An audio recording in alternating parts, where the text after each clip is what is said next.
Стремительным наступлением, повернутым фронтом дивизии 18 января 1943 года была прорвана последняя укрепленная позиция противника перед Сталинградом.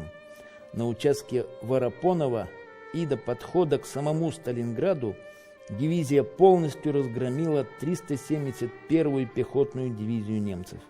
Захватила в плен штаб этой дивизии во главе с генералом фон Дреппе и полностью освободила Ворошиловский район города Сталинграда. Это слова самого генерала? Это его автобиография. Личное дело героя Советского Союза Гани Сафиуллина хранится сегодня в Музее Великой Отечественной войны в Казанском Кремле. Автобиографию героя полностью подтверждают благодарности, характеристики, многочисленные наградные листы. 38-я дивизия генерала Сафиуллина прославила себя именно под Сталинградом. Это она прорывала последние укрепления врага на подходе к городу, она захватывала штабы и освобождала целые районы. Именно Сафиуллин начал наступление ночью, за что его ценили солдаты. Он не гнал их на пулеметы днем и не заставлял орать «Ура! Вот он, я, стреляй сюда!».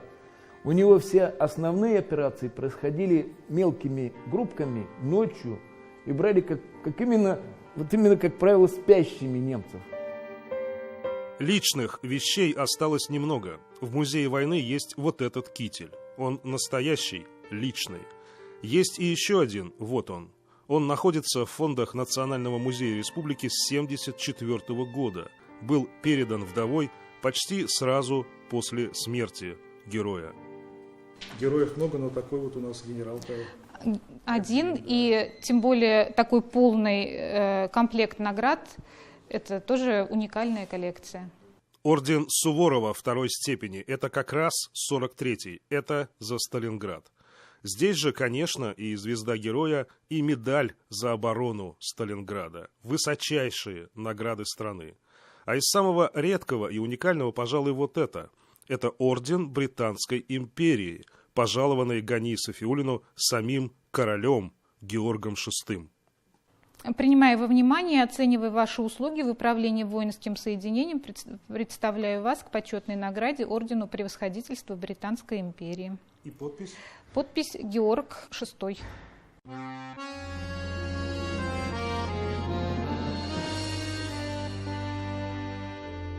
Говорят, героями не рождаются, героями становятся.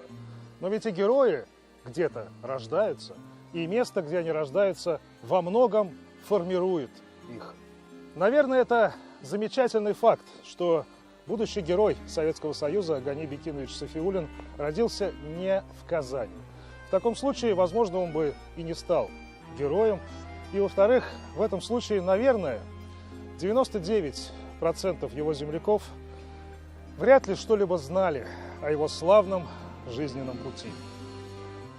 Слава Богу, что Гани Сафиуллин родился здесь, в деревне Старый Кишит Арского района. А значит, в нашей республике есть хотя бы один населенный пункт, где каждый житель прекрасно знает об этом человеке, знает во всех подробностях и делает все, чтобы его имя осталось в веках. Не так давно в деревне Старый Кишит открылся вот этот музей-усадьба героя Советского Союза генерала Сафиуллина.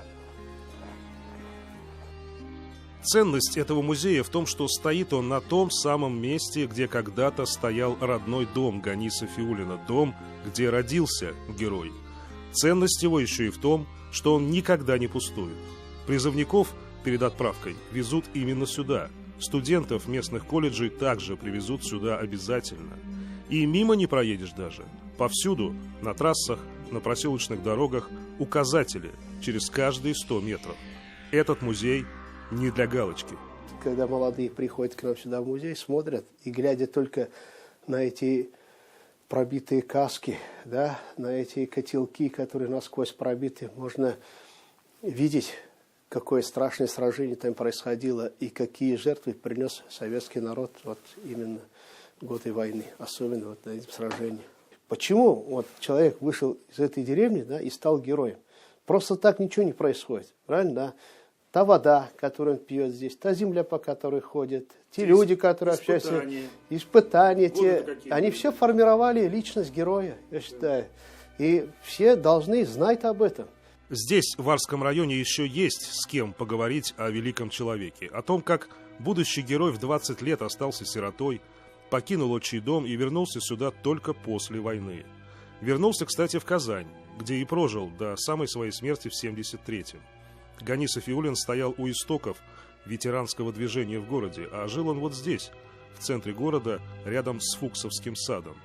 Здесь жил герой Сталинграда, а впоследствии Днепра, дважды раненый и дошедший до Праги со своим уже гвардейским корпусом герой Советского Союза генерал-лейтенант Гани Сафиуллин.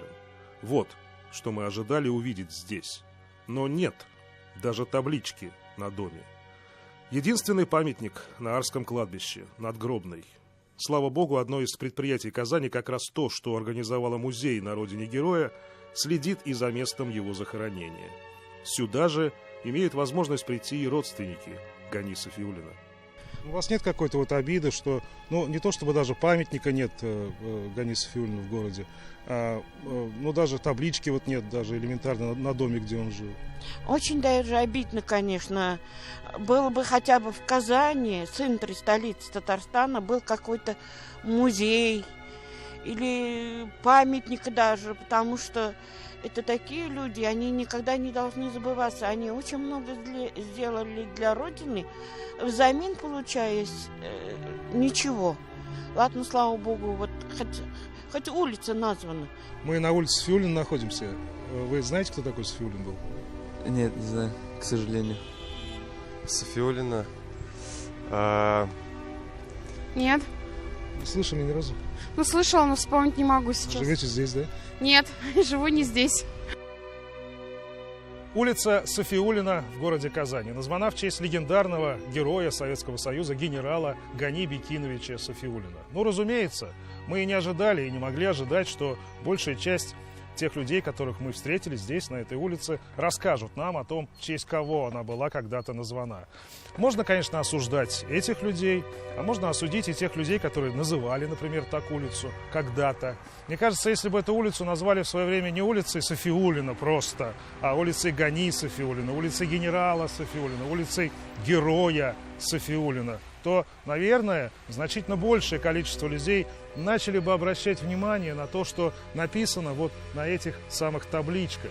А значит, и слово «Сталинград», «Сталинградская битва» в конечном счете стали бы значительно ближе каждому из нас. И вот почему мне кажется, что только сейчас наступает время, когда рассекречиваются эти документы на сайтах в интернете, в архивах, когда мы наконец-то можем поименно, с фактами, с цифрами в руках, наконец-то оценить вклад наших земляков, в частности. Нынешнее поколение – это первое поколение историков, которому предстоит написать историю Второй мировой и Великой Отечественной в ее полном виде. Вернуть нам эту историю? Да. 75 лет спустя. Мужество, говорил писатель Николай Островский, рождается в борьбе. Вы, ребята, должны горячо любить свою родину, свой народ. Ребята, учитесь и трудитесь хорошо. Учеба и труд – это знание, это счастье и победа. Михаил Любимов, Хамид Шамсеев и Андрей Мохов. 7 дней.